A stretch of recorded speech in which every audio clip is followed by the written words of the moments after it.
Yohanes, mari kita berikan judul firman Allah. Menanggapi isu atau berita pemakaian microchip. Dulu 17 sampai 20 tahun lalu saya sudah melihat, membaca di majalah-majalah teknologi Eropa seperti Belgia, Yugos, Meksiko sudah menggunakan chip itu. Untuk beberapa hal, umpamanya masuk ke tempat rahasia itu pakai chip tertentu. Terus kemudian membeli sesuatu itu pakai chip tertentu. Bahkan di supermarket tertentu udah pakai mesin pemindai. Sehingga IBM sendiri katanya sudah menggunakan itu. IBM menggunakan chip sehingga mengurangi pegawai. Contoh, kalau saya beli barang, di barangnya sudah ada barcode. Barcode itu chip juga. Tinggal tit begitu selesai. Masukkan dalam dorongan keranjang, kita keluar, di pintu supermarket itu ada pemindai. Jadi kita keluar udah langsung mengalami kalkulasi sendiri. Lalu tabungan Anda berkurang dengan sendirinya. Nggak usah pakai kasir, nggak usah pakai satpam. Ya, pilih langsung terjadi. Sangat modern sekali. Jadi awal pemikiran ini Anda jangan negative thinking. Teknologi ini membantu saudara dan pengusaha dengan sangat bagus sekali. Jangan cepat-cepat negative thinking. Wah, ini setan. Jangan dulu setan. Setan bukan cuma ada di angka 66 begitu, bukan. Jangan Anda lihat, wah ada chipnya angkanya 66 gitu. Mobil nomor serinya nomor seri setan. Gulingin, bakar. Ada villa di puncak 666, bakar. Padahal setan bukan cuma di situ, di rumah saudara banyak.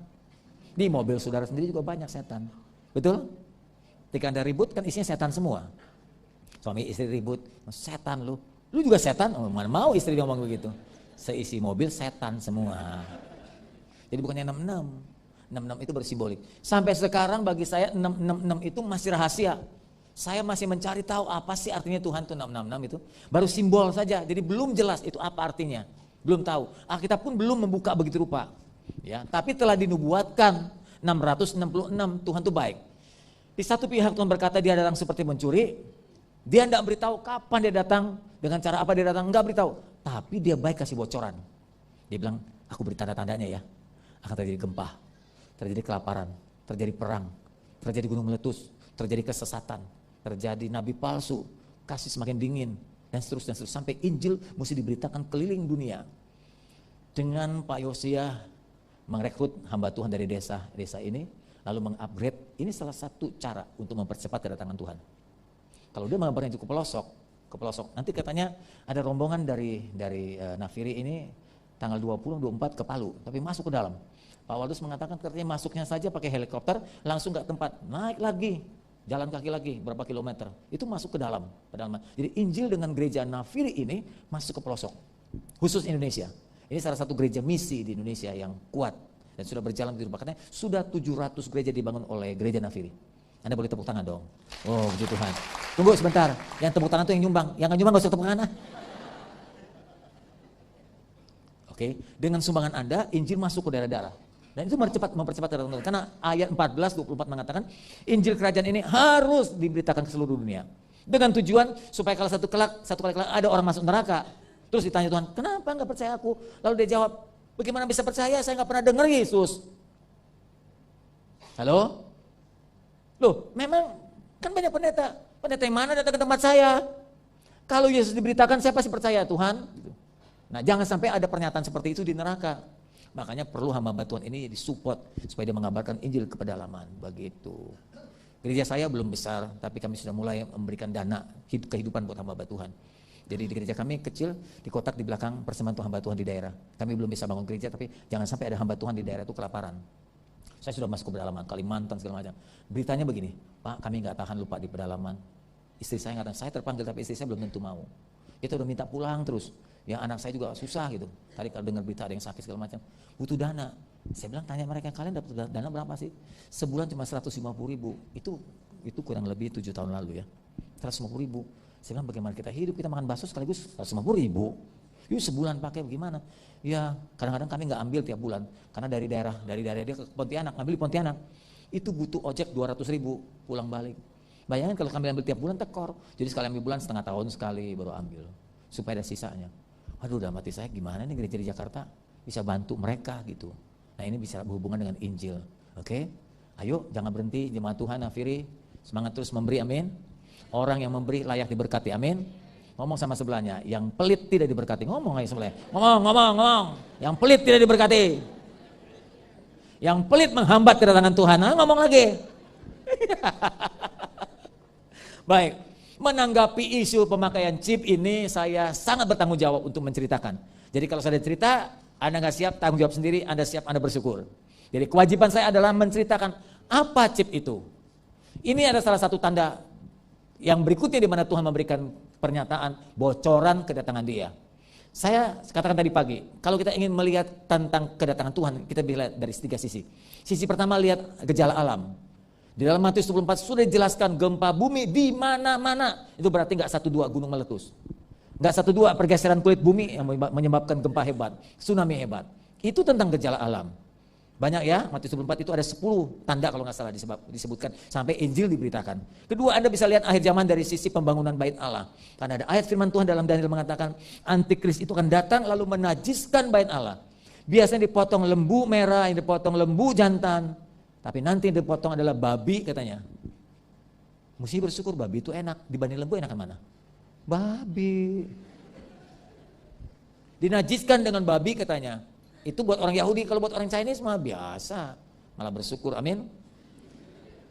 Terus di simboliknya, nanti di mimbar ini bukan adalah hamba Tuhan, tapi perempuan pelacur yang berdiri di bait Allah. Jadi bait Allah akan dikotori oleh antikris itu. Yang mendatangkan murka Allah hebat. Tapi bagaimana mungkin bait Allah dapat dinajiskan kalau nggak dibangun? Kok mesti dibangun Pak? Karena bait Allah sudah nggak ada sekarang. 2 kali dibangun bait Allah diruntuhkan. Pertama oleh Babel. Waktu zaman Salomo dulu dihancurkan Babel. Dibangun lagi Herodes waktu zaman Yesus, dihancurkan lagi oleh Panglima Titus dari Romawi. Jadi sekarang nggak ada bait Allah. Kalau sampai terbangun lagi bait Allah, nah antikris akan bekerja. Itu 2. Yang ketiga, dari chip Wahyu 13 menyebutkan ribuan tahun lalu Tuhan menyuruh Rasul Yohanes menulis nubuatan ini. Di akhir zaman nanti teknologi begitu tinggi dan orang akan menyematkan teknologi itu di tangan kanan dan dahinya. Maka dari 3 sisi ini kita melihat bahwa kalau sampai terjadi betul-betul berita tentang chip ditanamkan melalui perbankan di Indonesia Januari 2015, siap-siaplah Anda. Kita bersyukur karena kita orang Kristen. Orang Kristen diberitahu tandanya, pada agama lain tidak diberitahu tandanya. Kita yang paling jelas di dunia ini, kitab suci kita yang paling jelas. Siapa juru selamat, sorga milik siapa, siapa yang datang dari sorga, bagaimana dia datang kedua kali, siapa jadi hakimnya, sudah jelas Yesus Kristus. Yang lain tidak tahu. Makanya yang lain selalu berkata mudah-mudahan, wow pucat tahu, mudah-mudahan, wow pucat tahu gitu aja. Indonesia, orang Kristen dapat kepastian, mati masuk sorga, duduk sebelah kanan Bapa, dapat upah, Tuhan datang diberikan tanda. Apa yang nggak jelas buat kita? Kalau sudah jelas, Anda jangan lalai. Kalau sudah jelas, Anda jangan tertinggal. Dengan baik-baik kalimat saya, khotbah saya hari ini adalah membantu saudara supaya saudara jangan tertinggal. Setuju? Udah mulai lemas ya, godek-godeknya lihat lemas banget. Mau tidak mau saya mesti ceritakan ini buat Anda. Saya harus beritahu karena ini tugas kita hamba Tuhan. Oke, mempelai laki-laki akan datang. Karpet merah sudah mulai dibuka. Sebentar lagi dia akan datang menjemput kita. Mari kita lihat. Mari Yohanes, menanggapi isu pemakaian microchip. Wahyu 13, betul. Dituliskan ini, dituliskan. Dan kepada si antikris, si manusia yang ditunggangi setan. Manusia ini bukan manusia biasa, jenius lebih dari siapapun juga. Diberikan kuasa untuk memberikan nyawa kepada patung itu, sehingga patung yang mati itu berbicara dan bertindak begitu rupa. Jadi patung saja bisa diberi nyawa dan hidup. Siapa dia kalau bukan setan? Cuma ada 2 oknum yang mampu memberikan nyawa, 1 Tuhan dan 2 setan. Sehingga semua orang yang tidak menyembah patung itu gambaran antikris itu, mewakili antikris. Dia akan dibunuh, teruskan. Dan ia menyebabkan si antikris kepada semua orang, kecil atau besar, kaya atau miskin, merdeka atau hamba, diberi tanda pada tangan kanannya dan dahinya. Pembuat chip ini pertama kali mensurvei setelah menciptakan lalu meletakkan bukan pada tangan. Saya baca sejarahnya, dia masukkan di paha. Gagal, 2 minggu baterainya habis, masukin ke perut. Banyak lemak, kerendam baterainya sama lemak kita. Kecuali saya, kalau saya lemaknya sedikit. Baterainya kerendam lemak, mati, habis. Taruh di dada, semua tangan kiri. Baterai habis 1-2 minggu. Tanpa sengaja dia masukkan ke tangan kanan. Dia masukkan ke dahi. Baterainya berjalan terus beberapa bulan. Dia periksa, ternyata suhu di sini dengan suhu di sini dapat mencharger kembali secara otomatis. Begitu kayak HP sudah kan perlu di-charger. Di sini otomatis. Akhirnya disematkan. Dia beritahu temannya yang Kristen, temannya bilang, "Wah, you salah, coba you tumis saya sejak dulu, nggak perlu repot-repot." Dari mana kamu tahu? Dibukakan Alkitab.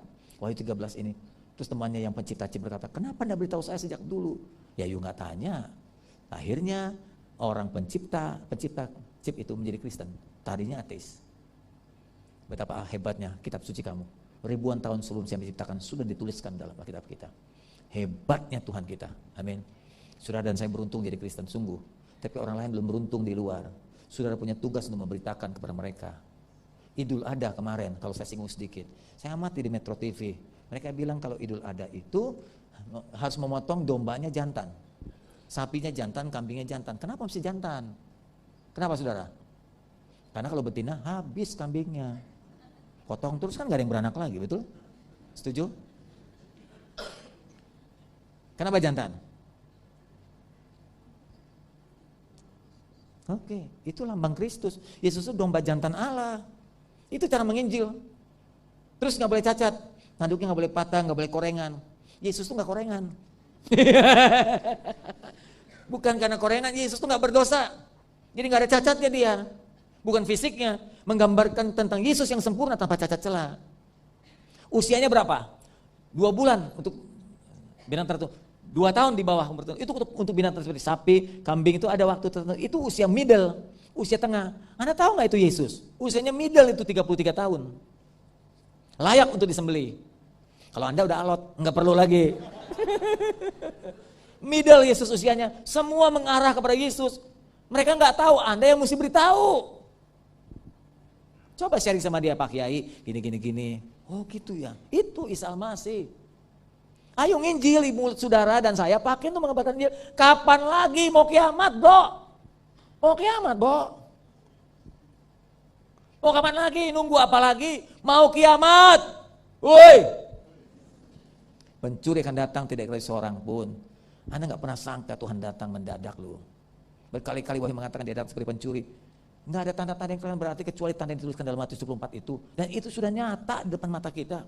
Paling hebat tsunami Aceh di depan mata kepada jutaan orang. Ribuan apa jutaan? Ratusan ribu orang mati di daerah kita sendiri. Masa kita gak ngeh sih? Saya udah ke Aceh waktu itu. Masih bau bangkainya luar biasa. Teman-teman saya yang dokter itu 3 hari setelah tsunami dia mengutin kepala dan perut orang terburai. Ada yang nyangkut di pohon kelapa, ada yang di rumah, ada yang di gedung. Wah nyangkut di mana-mana putus semua karena diputar dengan tsunami itu. Masa kita nggak sadar juga? Kiamat sudah dekat. Kapan? Tanya Ho. Tapi sudah dekat. Kalau chip ini benar, tolong bantu saya nanti pulang tanya sama teman-teman di perbankan. Betulkah isi sudah datang? Betulkah berita pemasangan nanti di bulan Januari? Kalau betul siap aja Anda berdoa. Halo? Nah mulai lemas dah. Saya tidak menakuti saudara. Saya bertugas untuk memberitahukan hal ini. Mari teruskan. Terus yang tadi ayatnya mengatakan. Dan tidak seorang pun dapat membeli dan menjual. Nah ini menyusahkan kita ini. Selain daripada mereka yang sudah memakai tanda itu atau masuk grup itu. Yaitu nama binatang itu dan bilangan namanya. Masih belum jelas itu, masih simbolik. Teruskan. Yang penting di sini adalah hikmat. Barang siapa yang bijaksana baiklah yang menghitung bilangan binatang itu karena bilangan itu adalah bilangan seorang manusia. Sudah jelas nih manusia. Jadi nanti ada pengkhianat itu.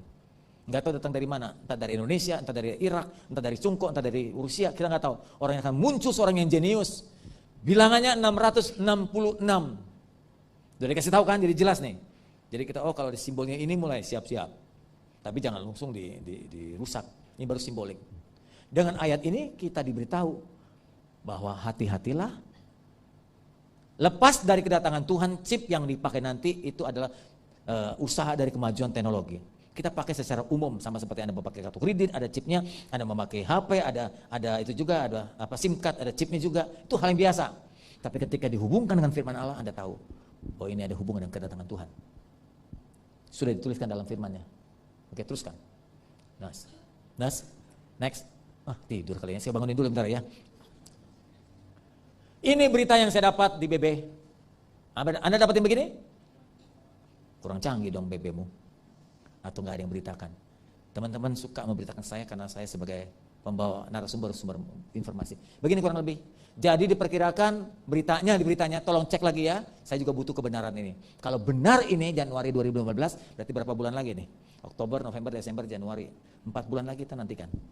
Kalau benar, gunakan biochip ini, Bahkan Obama sendiri telah mentargetkan 2017 seluruh rakyatnya sudah pakai. Obama sangat berkepentingan karena rakyatnya sering kali diculik. ISIS kemarin berapa orang Amerika yang dipotong? Anda kan tahu sendiri, itu yang terekam, belum yang kerekam. Berapa banyak orang-orang Amerika yang diculik. Obama sangat berkepentingan dengan adanya chip, rakyatnya akan terpantau di mana dia ada. Pasti gampang ditemukan. Karena salah satu kegunaan chip itu adalah mengetahui di mana rakyatnya ada. Dari mulai di mana ada orangnya sampai kekayaan pun berapa diketahui. Kalau pemerintah mau begini sangat berguna. Perpajakan akan hebat ini. Nggak ada orang bisa lari nih. Kekayaan Anda ketahuan. Ya udah bayar pajak atau belum ketahuan. Ketahuan, tabunganmu berapa. Memang privasi kita akan terganggu sedikit. Tapi buat pemerintah aman. Jadi orang-orang kaya nggak bisa lari dari pajak. Sangat membantu sekali. Siapa yang nggak mau? Perbankan pasti memaksakan Anda pakai itu. Terus belum lagi sisi keamanan. Daripada pakai kartu kredit hilang lalu dicuri orang, dipakai orang, pakai chip kan nggak bisa hilang. Di tangan terus, di sini terus nggak bisa hilang. Anda pergi kemana aja terbawa dengan sendirinya. Sering kita ditawarkan oleh bank kartu kredit, lama-lama dompet kita kayak tebal begini, pantat melendung begini, isinya kartu kredit semua. Kalau hilang satu dompet, udah setengah mati. Istri saya pernah alami itu satu kali. Yang ngurusin kartu kredit ke bank ini, wah repot sekali. Cukup dengan chip satu kecil masuk saya udah selesai. Setuju Ibu?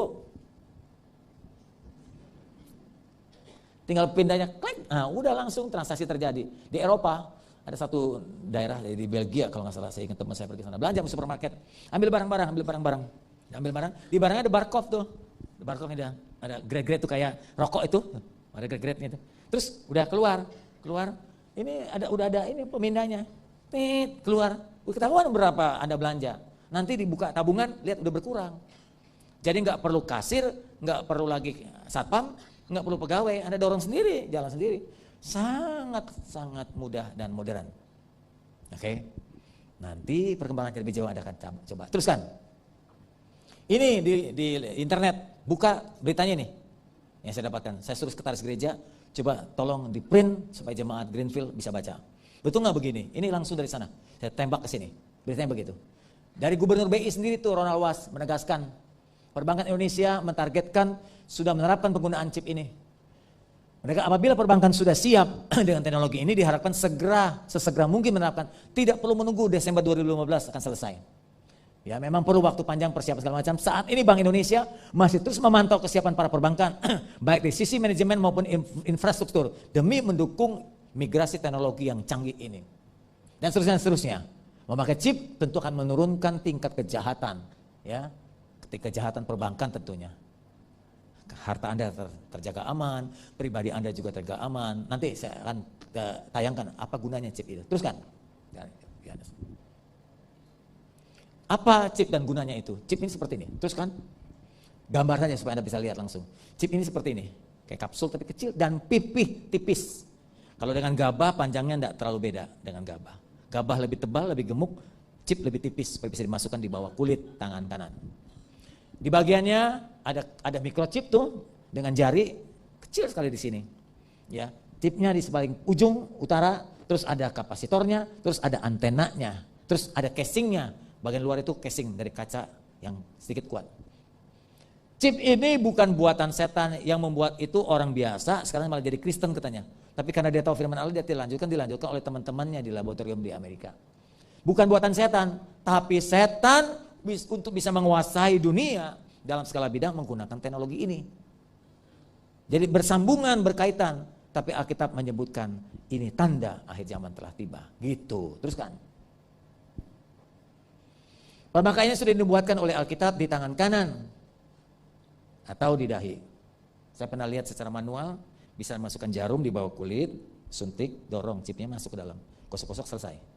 Pakai mesin, sini, ke mesin, tek, langsung selesai. Cepat, murah, teknologinya tinggi. Pak, mana mungkin seluruh dunia pakai chip, kan mahal. Dulu, sekarang ini memang mahal, tapi lama-lama jadi murah. Apalagi kalau diproduksi massal. HP Anda dulu berapa mahal? Belasan juta, diteng-teng kayak tas. Lama-lama kayak ulekan. Gede. Lama-lama kecil. Dari harga jutaan sekarang cuma 200.000, 120.000, 100.000, ada 50.000 malah yang udah rusak. Buatan cungko itu cuma 200.000 ya Pak. Pego, nope, di jalanan dijualin banyak, dijualin murah karena diproduksi massal oleh cungko. Apalagi kalau chip dan di seluruh dunia, udah selesai, kecil-kecil begitu murah. Tapi teknologinya tinggi. Itu penemuan hebat. Oke, teruskan. Tujuannya buat perlindungan supaya kejahatan perjangkaan berkurang. Jadi orang nggak nipu sini, nipu sana, kepenggandaan segala macam. Udah ada data pribadi, kita nggak bisa digandakan, nggak bisa dimanipulasi. Terus untuk kesehatan bisa mendeteksi saudara, jantungmu bermasalah atau enggak, tekanan darahmu bermasalah, itu langsung diberitahu. Hebat di situ. Anda nggak perlu check up Mundar Mandir Singapura. Dr. Utoyo, jemaat saya di Kelapa Gading, dia bilang gini, Pak Sam, dia bilang, kalau ada jemaat mengalami stroke, pecah pembuluh darah, ya, di bawah 6 jam saya bisa tolong. Saya sudah belajar dari Inggris katanya. Dia ahli jantung, dia pembalonan dan ring. Tapi dia sekarang dia mulai mempelajari ahli stroke. 6 jam di bawah saya bisa tolong, di atas 6 jam dia nggak bisa tolong. Kadang-kadang kita yang stroke nggak tahu, nggak sadar. Serangan jantung kadang-kadang nggak sadar, kita pikir nggak ada riwayatnya, tiba-tiba sesak napas, apalagi tengah malam. Chip itu memberitahu Anda, kan bagus, mau umur panjang, pakai chip. Dia beritahu tuh, Anda kolesterolnya tinggi, terus dia beritahu ada tulisan gede, terlalu banyak makan babi, gitu dia bilang. You bukan keturunan Yahudi, gitu. Dia terlalu banyak makan babi kita. Ntar ada kaitan dengan pengangkatan, tenang aja. Jadi karena penyakit-penyakit yang mematikan, chip ini berguna memberitahu dulu lebih awal supaya tidak terjadi serangan jantung. Ada ipar saya cuma umur 37 tahun. Pagi saya mau besuk di rumah sakit, malam meninggal. Kita nggak sangka tuh, nggak pernah diriwayat. Dari keluarga nggak ada yang jantungan. Sering kita main olahraga bulu tangkis, nggak ada masalah, meninggal. Dalam hitungan jam saja dia nggak tertolong, biru semua badannya, sininya ungu dan biru, serangan jantung. Nggak tertolong. Dengan ada chip ini membantu Anda memberitahu lebih awal. Bagus kan? Oke, teruskan lagi. Terjadi kecelakaan mau jalan tol, butuh transfusi darah. Kan transfusi darah perlu golongan apa? Nggak ketahuan. Nah, chip itu memberitahu golongan darah apa Anda, Golkar, PKB atau PKS. Kalau golongan darah AA, 911 kasih tolong, terus kemudian bawa darah dengan golongan yang sama. Nolongin cepat di tempat sehingga nggak kehabisan darah. Banyak orang mati bukan karena nggak tertolong, transfusi darahnya terlambat, nggak tahu golongan darahnya apa. Anda golongan darah apa? Dulu apa golongan darahnya? Oh ya, bulat sih ya. Oh juga nih guys pasti. Oh mesti cari. Oh kadang-kadang kan cocoknya dengan golongan darah yang sama, gitu. Papa mertua saya waktu di ICU sebelum meninggal cari golongan O itu susah sekali, nggak gampang. Ya. Udah ketahuan saja masih susah. Gimana kalau nggak ketahuan? Nah, chip ini membantu banyak. Teruskan. Data pribadi itu yang saya bilang dari awal tadi. You punya anak berapa? Darahmu golongan apa? Usiamu berapa? Kekayaanmu berapa? Istrimu berapa? Suamimu berapa? Ketahuan. Ada amin ibu-ibu? Orang nggak bayar pajak ketahuan, you punya kekayaan berapa? Sekarang masih menjadi pejabat pemerintah, harus lapor kekayaan, nanti dengan chip nggak perlu lagi, semua terdata sendiri. Nambah atau kurang ketahuan sendiri. Ini sangat berguna buat pemerintah. Saya punya kakak kelas, teman SMA, saya lulusan SMA Negeri 2. Kakak kelas saya Pak Robert, dulu menjadi kepala pajak Jakarta, Pak Robert Papahan, tahu ya, sekarang staf Menteri Keuangan. Waktu ketemu saya bilang masa gereja saya mesti bayar pajak? Memang gereja itu ruko, memang ruko itu kan milik pribadi harus bayar pajak. Tapi saya sudah hibahkan gereja, masa gereja bayar pajak? Nah dia bantu supaya jangan ditagih. Oh gereja kok bayar pajak?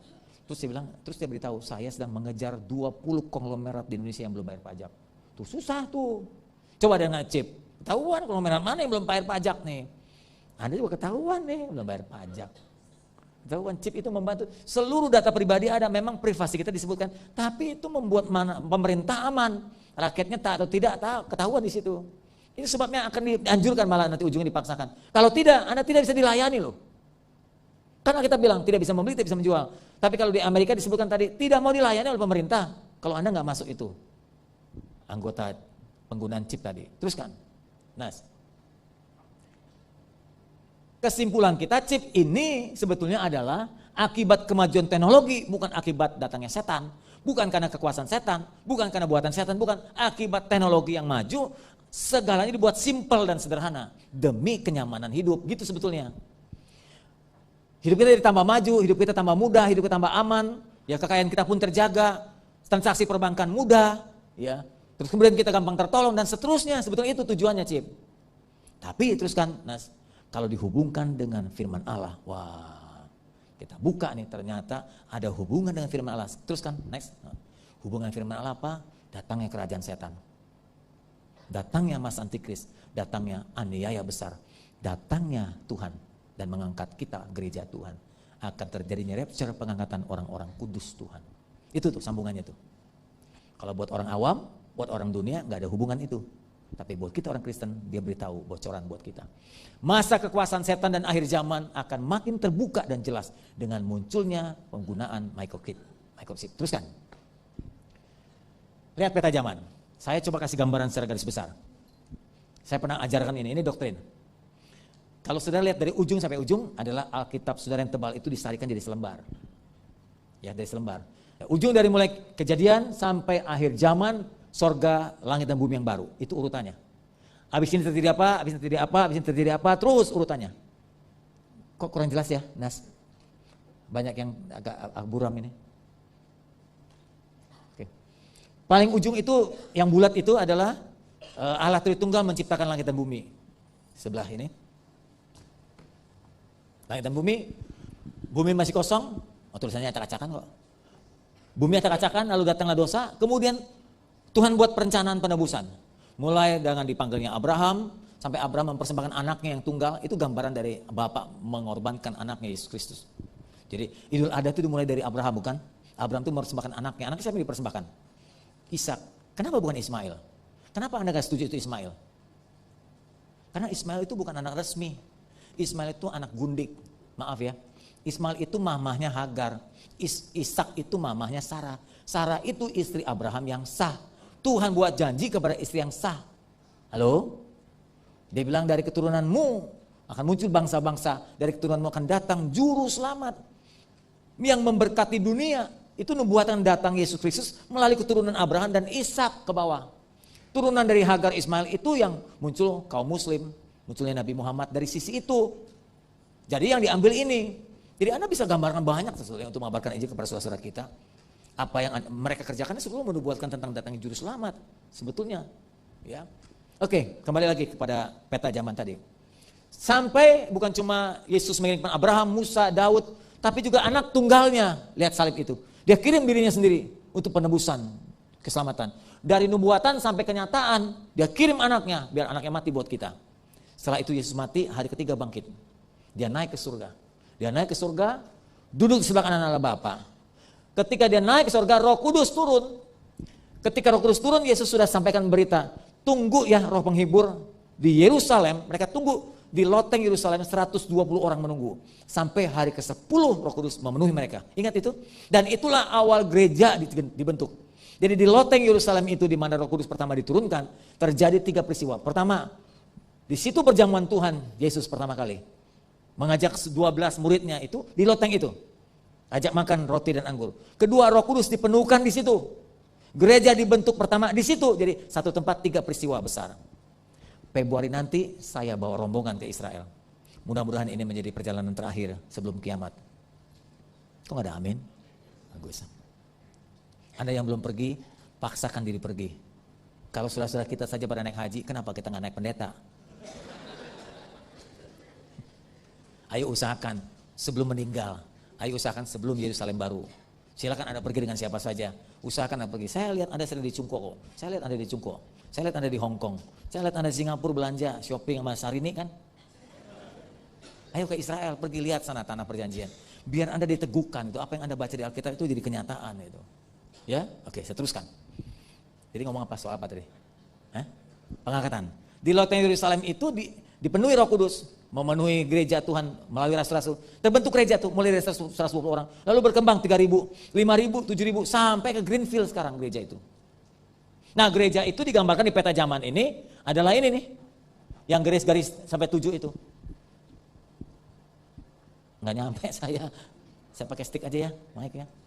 Itu yang 7. Gereja Efesus, apalagi Semirna, apalagi Tiatira, Sardis, Pergamus, dan kemudian Laodikia. Ada 7. Dari gereja yang pertama, Efesus modelnya kayak apa? Efesus modelnya itu cinta pertama. Lama-lama hilang. Itu model gereja begitu tuh. Pertama semangat, luar biasa, ya lama-lama hilang. Kayak rumah tangga kita. Rumah tangga kita kan gitu. Cinta, Mario Teguh berkata, cinta eros itu cuma tahan 6 bulan. Bapak Ibu cuma tahan 6 bulan. Kalau pertama kali kita jatuh cinta pada seorang tuh bergetarnya cuma 6 bulan. Ketemu tuh rasanya gitu. Gitu ya. Ya pendeta juga sama lah ya kita juga. Cuma 6 bulan bro. 6 bulan, bulan ke-7 mulai sirna. 2 tahun hilang. Jadi akhirnya hubungan suami istri kayak saudara, kayak teman. Coba deh. Betul gak itu? Betul gak Pak? Bapak menikah udah berapa lama? Puluhan tahun. Oh 2 tahun. Udah nggak ada getaran lagi kan? Nggak ada getaran. Betul? Ada getaran? Wah itu karena gempa. Yuk jalan terlalu berat, goloteng gitu. Itu karena berat badan, bukan karena hati. Ini mau manipulasi dia. Jujur betul nggak getaran udah nggak ada kan? Pertama ketemu ngomong aja gagap, ngomong susah, itu megang tangan sampai gemeteran gitu. Sekarang enggak lagi, ngegampar aja nggak gemeteran bang. Mario Teguh betul, setelah disurvei cuma 6 bulan tahannya getaran cinta pertama. Sudah itu turun. Nah itu model Efesus begitu. Ayo kembalikan lagi cinta mula-mula, gitu maksudnya Efesus. Terus sampai 7 yang bagus cuma 2 dari 7 gereja. Smyrna dengan Philadelphia yang jelek. Smyrna tahan dalam aniaya. Philadelphia dekat dengan kasih persaudaraan, yang lain jelek. Termasuk gereja akhir, Laodikia, jelek. Memang gerejanya hebat. Maaf nih kalau saya berkata zaman sekarang gereja hebat-hebat dan besar-besar. Bikin gedung besar-besar sekali, menampung puluhan ribu orang. Kayak Menara Babel. Laodikia begitu tuh gerejanya. Besar-besar, jemaatnya banyak. Tapi kosong kropos. Tuhan bilang, engkau dingin tidak, panas tidak. Suam-suam kuku, muntahkan kamu. Jadi kayak muntahan. Gedungnya hebat, tapi di mata Tuhan kayak muntahan. Karena gak serius jemaatnya. Mereka itu anggap kalau beribadah sudah memenuhi syarat, udah cukup. Buat Tuhan enggak. Suam kuku katanya gereja Laodikia itu. Itu model gereja terakhir. Setelah itu gereja habis, diangkat Tuhan. Coba lihat petanya. Sekali lagi Nes. Setelah itu gereja habis, ke-7 langsung gereja diangkat. Yang diangkat gak semua ibu bapak, maaf loh. Saya beritahu dari awal, gak semua anggota jemaat diangkat. Matius mengatakan kalau ada 2 orang di ladang, 1 diangkat, 1 ditinggalkan. Berarti ada yang diangkat, ada yang ditinggalkan. 2 perempuan memutar batu kehilangan, 1 diangkat, 1 dibawa. Jadi perempuan semua yang ditinggal. Kan perempuan yang bilang kan, jika ada 2 perempuan memutar batu kehilangan, laki kan gak ada kan, gak disebut. Laki itu lebih baik di hadapan Tuhan. 2 perempuan memutar batu kehilangan, dia sedang kerja tuh perempuan, 1 diangkat, 1 tinggalkan. Berarti perempuan yang ditinggal ibu-ibu. Lelaki kemana? Masuk neraka semua. Udah GR aja loh. Apa arti perempuan? Nah, perempuan bisa artinya mempelai Kristus. Perempuan itu bicara tentang gereja. Gereja itu perempuan. Yesus laki-laki. Itu simbolik lagi. Jadi bukan jenis kelamin. Nanti di sorga gak ada laki gak perempuan. Apa? Transenden semua. Kayak yang kemarin dimutilasi dan direbus. Gak ada kayak malaikat. Jadi kalau ada malaikat gak ada jenis kelamin. Sebab itu di sana gak perlu berkembang biak. Kita hidup seperti malaikat, jadi gak pernah ada perkawinan biologis lagi. Begitu kurang lebih dalam tafsiran saya. Baik saudara, kita lanjutkan lagi. Jadi ada yang diangkat, ada yang ditinggalkan. Gereja Tuhan akan tertinggal, ada juga yang terangkat. Setelah itu tanggung jawab saudara masing-masing loh. Saya cuma memberitakan saja, selanjutnya terserah Anda. Anda yang mesti jaga diri baik-baik. Ya, gembala, pendeta-pendeta tamu mengingatkan. Selanjutnya Anda yang menjalankan kehidupan. Teruskan. Setelah gereja diangkat, rapture, Tuhan turun dari atas. Kata Alkitab Tesalonika, Tuhan turun, kita naik, ketemu di udara tuh, yang lingkaran biru tuh, oval. Pertemuan di udara. Ada nyanyian, ada pertemuan di udara, pertemuan yang manis. Saya rindu bertemu di sana, jauh di udara. Terusin enggak? Ntar minta terus lagi. Nyanyian yang terdengar yang belum pernah didengar adalah kegirangan dan anak Allah yang pimpin kita pertemuan di udara. Tuh nyanyiannya sudah ada sejak dulu tuh. Waktu saya kecil sekolah minggu sudah ada tuh di Imani, ketemu di sana. Waktu kita naik di bawah bumi kacau.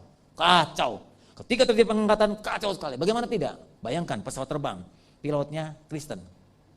Orang Manado. Banyak orang Manado diangkat. Ya siapa yang nyeterin pesawat? Makanya ada peraturan di Amerika, saya dengar begitu teman-teman di Amerika. Nah saya punya jemaat sekarang jadi pilot, Cathay Pacific, jemaat saya. Ya, gajinya di atas gocap cewek itu ya, hebat ya. Sebentar lagi dia akan bawa pesawat itu. Dia bilang ada peraturan Pak, dia bilang, kalau pilotnya Kristen, co-pilot mesti non-Kristen. Demi menurunkan penumpang supaya tidak terjadi kecelakaan. Sudah begitu peraturan, coba dengar di Amerika. Orang-orang, ada yang suka muda di Amerika, tanya dah, pilot dan co-pilot harus beda agama, gak boleh seiman. Supaya kalau yang diangkat satu, masih ada co-pilot. Amin. Itu pesawat, kalau bajai ada supir aja bajai nggak karuan itu. Sampai kadang-kadang setangnya dikasih karet untuk membantu supaya tidak siksa di luar kendali. Bajai itu kalau mau belok, mau berhenti cuma ada 2 orang yang tahu, Tuhan sama dia. Yang lain gak tahu.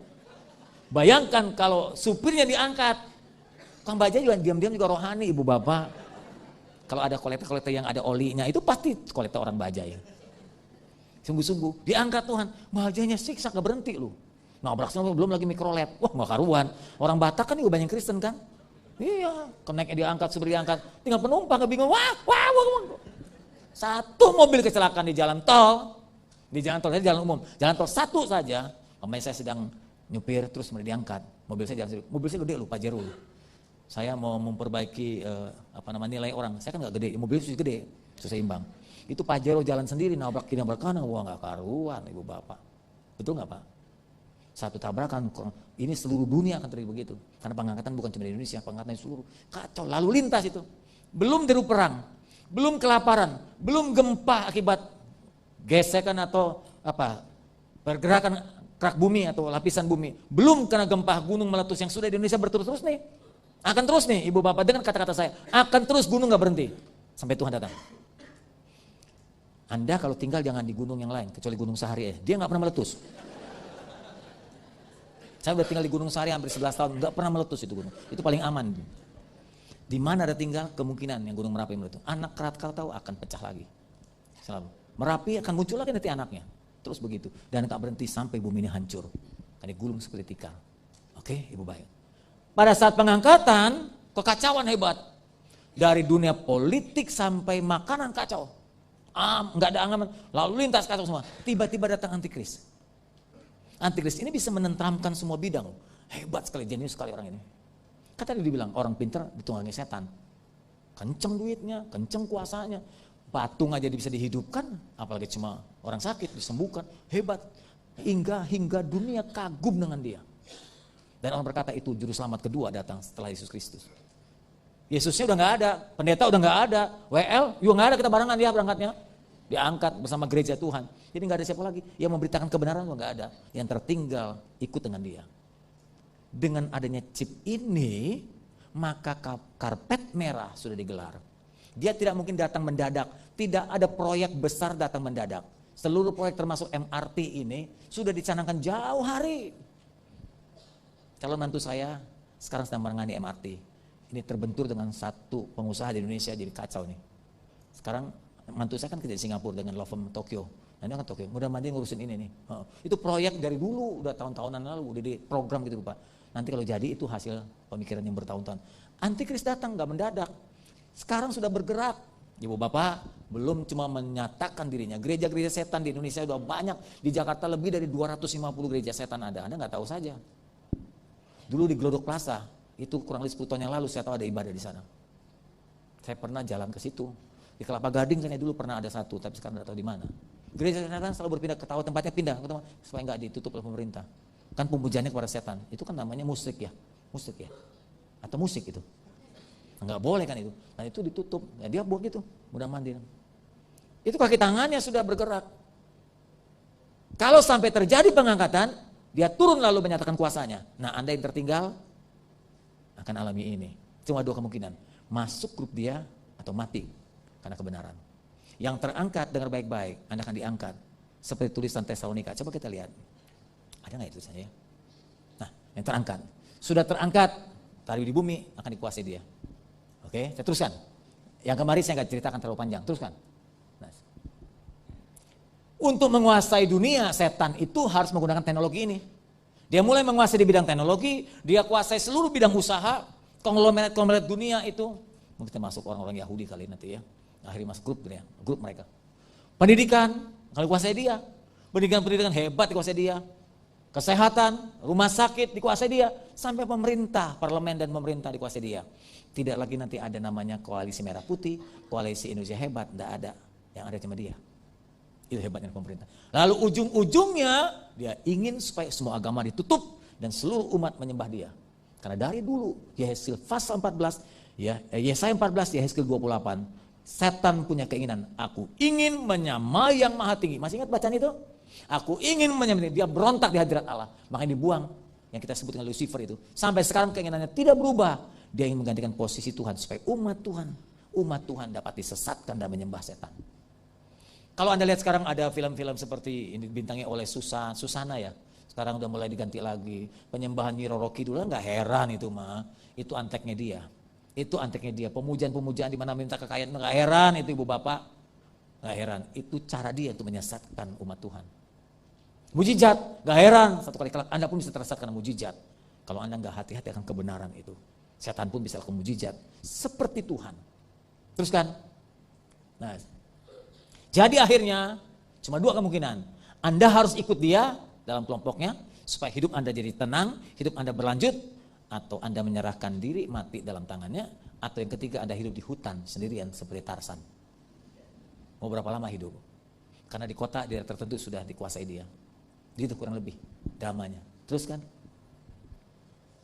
Lalu bagaimana sikap kita? Gimana Pak nanti? Pasang atau tidak? Pasang tidak? Kalau sudah waktunya Anda pasang masuk ke dia. Anda gak pasang sengsara hidupmu. Anak istrimu perlu makan. Anak-anak perlu sekolah, anakmu perlu rumah sakit, istri melahirkan perlu rumah sakit.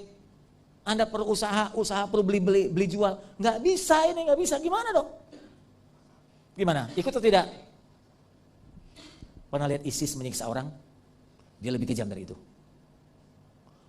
Waktu saya melihat tayangan ISIS, nah seorang laki-laki disuruh pindah agama. Ingat ya, suruh nyebut 2 kalimat. Sudah nyebut, terus selesai dibebaskan? Enggak. Dari belakang orang ambil pisau dapur, gorok. Dari belakang tanpa dia tahu, gorok kayak ayam lu, melotot-melotot matanya. You tahan nggak dengan itu? Kayak Parkinson udah kita, belum apa-apa udah Parkinson. Bayangkan kalau terjadi, sebab itu kita harapkan kita diangkat. Diharapkan kita angkat, oke? Terus kan, diharapkan kita diangkat. Kalau sampai terjadi chip ini ditanamkan, saya berpikir positif saja. Tentu saya sebagai hamba Tuhan lebih suka kiamat lebih cepat. Setuju? Siapa yang lebih cepat? Siapa yang ingin kiamat lebih cepat? Angkat tangan. Oke, yang tinggi. Oh, udah susah hidup nih katanya, udah putus asa ya udah. Siapa yang ingin lama kiamat? Kurang rohani gitu ya, serba salah ya. Saya bersyukur dengan ada teknologi ini, berarti hidup tambah maju, tambah modern, kan gitu ya.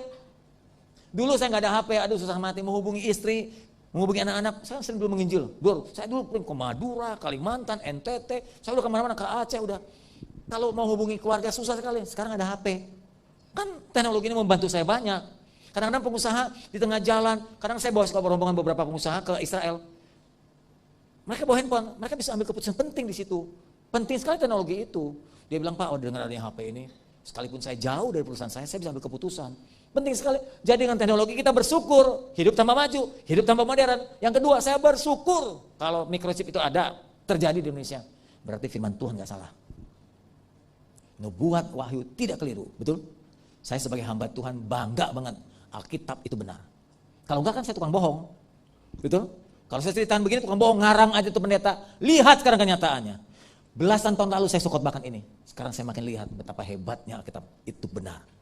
Nubuatan nggak pernah meleset. Saya bersyukur dan bangga banget. Sungguh, saya mendengar berita ini, waduh Tuhan, terima kasih. Engkau tidak permalukan saya Tuhan. Saya udah khotbahkan begitu banyak, ternyata betul apa yang kau sampaikan Wahyu 13 itu. Halo, mesti Anda ikut bangga dong, jangan pucat begini dong. Karena pucat kok mukanya. Teruskan. Yang tadi itu, saya bersyukur lagi. Ayo Nas. Akhirnya jerilah kita. Saya sudah melayani 35 tahun sekarang.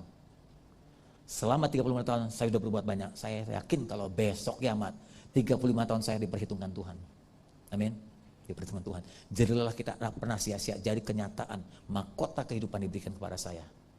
Makin dekat kiamat, makin mendekati upah dan pahala itu. Saya bersyukur dengan adanya berita ini kalau kenyataan saya makin serius. Sebetulnya sudah ada niat mau pensiun saya jadi pendeta. Jadi gembala, pendetanya enggak. Saya pikir mau keliling. Kalau kayak sekeliling saya tahu gereja-gereja. Sekarang saya nggak bisa keliling karena saya tertanam di gereja dan saya mesti jadi gembala. Kalau gembala nggak boleh kemana-mana, tongkrongin jemaat gitu. Nah, saya bilang satu kali saya mau pensiun ya, saya nggak mau jadi gembala lagi, saya mau jadi penginjil. Nanti pengembalaan saya kasih orang lain. Saya keliling supaya saya tahu jemaat di mana-mana, kayak apa modelnya begitu loh. Ketemu kan jadi banyak teman. Tapi dengan melihat begini, kedatangan Tuhan semakin dekat, udah nggak usah pensiun, nanti pensiun sendiri. Betul? Udah tinggal sedikit waktunya, dia nggak usah minta berhenti lah, berhenti sendiri nanti. Amin. Baik.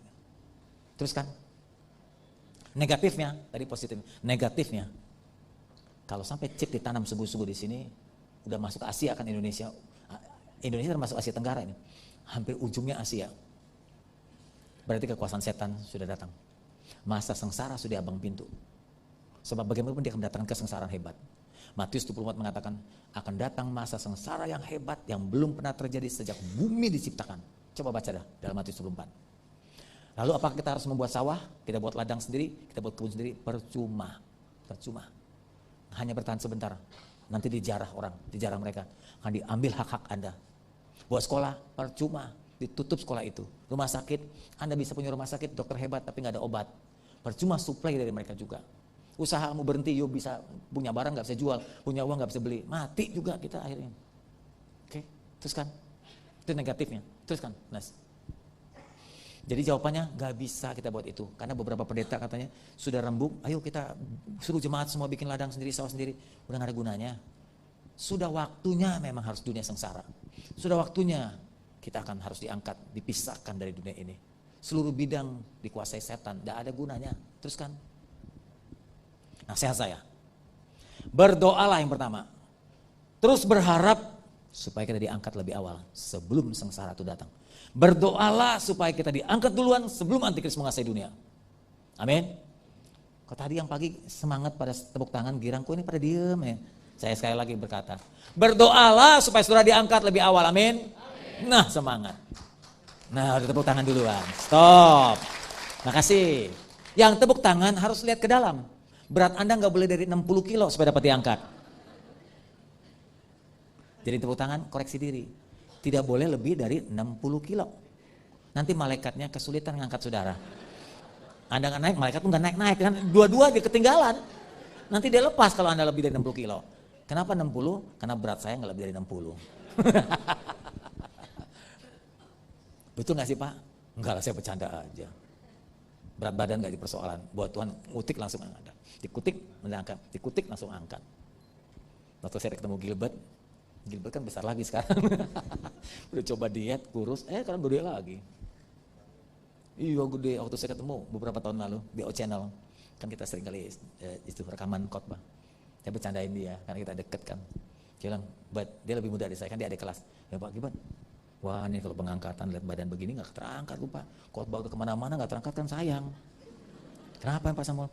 Ya begitu badannya melar, kerajaan firman Allah berkata melebar apa? Ke kanan ke kiri buat Pak sendiri, bukan gereja yang gede. Terus dia bilang, oh Pak Samuel, kalau Pak Samuel satu malaikat memang cukup. Saya mesti 3 malaikat, saya udah minta kok. Minta rekomendasi diangkat 3 malaikat. Tuhan bilang oke, katanya. Nah, saya gak tahu saudara nih, gimana nih saudara nih. Gak ada, saya bercanda saja. Jadi kurangi makan babi. Okay. Kurangi makan malam. Ayo fitness sama-sama saya. Olahraga yang baik supaya berat badan kita nah, jangan menyusahkan malaikat. Okay. Berdoalah supaya kita diangkat sebelum antikris datang. Okay. Yang kedua, ini ada tulisannya, ada janjinya. Kalau saya ngomong pasti ada daftarnya. Firman Allah berkata, sebab itu pada waktu tanda diberi, pada waktu pemimpin malaikat itu berseru sangkakala berbunyi, maka Tuhan sendiri akan turun dari surga dan mereka yang mati di dalam Tuhan akan lebih dahulu bangkit. Dan sudah itu kita yang masih hidup, yang tinggal akan diangkat bersama-sama dengan mereka. Mereka itu yang tadi yang dibangkit dari kematian. Dalam menyongsong awan di angkasa, demikianlah kita akan bersama-sama dengan Tuhan selama-lamanya. Matius 24. Klik lagi. Pada waktu itu kalau ada 2 orang di ladang, seorang akan dibawa dan yang lain akan ditinggalkan.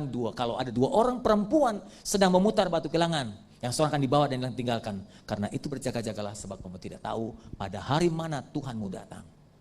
2 ayat ini sudah cukup buat kita menegaskan bahwa akan terjadi pengangkatan. Hanya persoalannya kita nggak tahu kapan. Dari masa antikris ini gini, ini masa antikris, ini sebelum. Nah ini di tengah-tengah masa antikris, ini sesudah masa antikris. Ini sebelum aniaya, ini di tengah-tengah aniaya, ini sesudah aniaya. Di mana kita diangkat dari ketiganya? Itu persoalan tuh. Saya dengan Pak Erastus berbeda. Saya nggak tahu Pak Yosia. Pak Yosia gimana?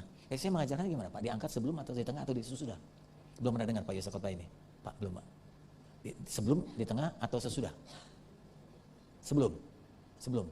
Itu karena kamu takut. Belum ada kepastian. Sebelum ya. Kamu udah gemeteran aja pegangnya. Kalau saya punya pandangan, saya sebelum. Ada beberapa dasar ayat, tapi secara pribadi saya berkata, saya sudah banyak menderita, jadi gak perlu lagi menderita. Amin. Itu alasan pribadi. Tuhan udah jangan kita menderita lagi lah, udah menderita banyak kita. Angkatlah kita sebelum kita menderita. Karena banyak ayat mengatakan anak-anak Tuhan, mempelai Tuhan tidak diizinkan menderita lagi. Karena Yesus sudah cukup menderita di kayu salib. Itu dasar saya. Tapi Pak Eras berkata nggak bisa, Pak Samuel dia bilang. Kalau you diangkat sekarang imanmu nggak teruji. Siksa dulu baru ketahuan setia atau enggak. Amin. Istri setia enggak? Ketahuan kapan? Waktu tanggung bulan. Kalau waktu gajian bilang, papa aku cinta kamu, cium kiri cium kanan, baru terima gaji. Coba waktu bokeh, nah masih bilang papa sayang enggak? Cium papa, iya enggak? Nah di situ ketahuan. Orang Kristen mesti diuji dulu. Makanya diizinkan Tuhan menderita. Entah di tengah-tengah atau di akhir penderitaan baru diangkat. Yang mana saya enggak tahu. Tapi saya punya pandangan pribadi sebelum saya menderita diangkat dulu. Anda mau ikut saya? Oh enak aja lu, kirain enak ikut. Lu makan gak ngajak gua. Kita berdoa supaya Tuhan angkat di awal. Tapi kalau Tuhan izinkan kita menderita, nah ini namanya penafsiran ini. Kalau namanya kita diizinkan menderita, nomor 2 Yohanes. Nomor 1 kan kalau kita diangkat di awal. Kalau sampai Tuhan izinkan yang kedua, jika kita harus mengalami aniaya di tengah-tengah masa antikris atau sesudah antikris kita harus alami 7 tahun. Kita minta pada Tuhan, jangan sampai kita menyangkal Tuhan. Seperti di ISIS begitu, ngapain ngucapin 2 kali hasada, ganti akhir dipotong juga. Udah lebih baik mati aja dah, bunuh lah biar dah. Daripada mati di neraka selama-lamanya lebih baik mati di sini saja. Kalau hanya orang bisa membunuh tubuh kita masih bilang aku gak menyerah. Tapi kalau jangan sampai Tuhan membunuh kita sampai kepada jiwa dan roh kita. Kalau cuma orang bisa membunuh tubuh, terserah. Tapi kalau sampai orang membunuh jiwa roh kita, habis dan binasa. Kalau sampai Tuhan izinkan kita menderita, harus alami masa antikris, berdoalah jangan sampai kita menyangkal Tuhan. Minta kekuatan supaya kita bertahan dalam iman. Amin. Sekarang tinggal tergantung Anda berdoa sama Tuhan. Tuhan izinkan Anda diangkat di awal, di tengah, atau di akhir. Saya pasti di awal. Saya pasti di awal. WL di awal. Singer di awal? Choir? Melas banget ngomongnya. Oke, kita berdoa supaya Tuhan angkat kita sebelum sengsara tiba. Amin. Siapkan diri dengan baik. Sekarang tugas saudara PR pulang selidiki. Apa betul berita ini? Tapi bagaimanapun harus terjadi. Cuma kita nggak tahu kapan. Kalau berita Januari, wah siap-siaplah. Khotbah saya ingat baik, dengar baik-baik, amati dan cermati baik-baik. Ya.